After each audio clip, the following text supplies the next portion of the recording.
you might volunteer somewhere, you might be on some boards or committees, or you might have colleagues that do. We created VolChecked for the nonprofit arena. And VolChecked consists of 3 different categories. You have us performing the background check.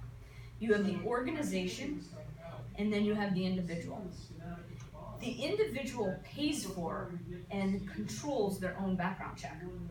They can share it with multiple organizations. The organizations that the report is shared with, the report is shared electronically through our server, so you're not accepting hard copies that can be falsified. So we've got the green individual and the blue organization with VolChecked. We have 5 different levels. One of them extends into the monitoring we talked about. And that was put together at a requirement by the state that we have something for disaster preparedness.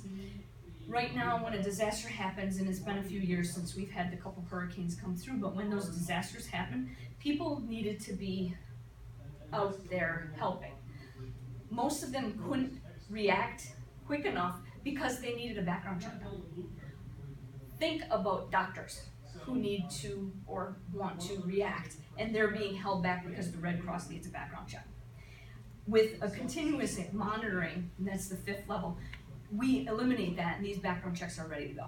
So boom, you look, it's done. You know, the work's already been done, you're not waiting for that, you're just looking at the report. Okay?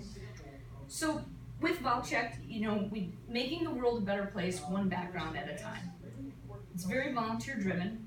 One of the premises behind it was that you have people who volunteer generally volunteer at multiple organizations, especially if they have children of a certain age.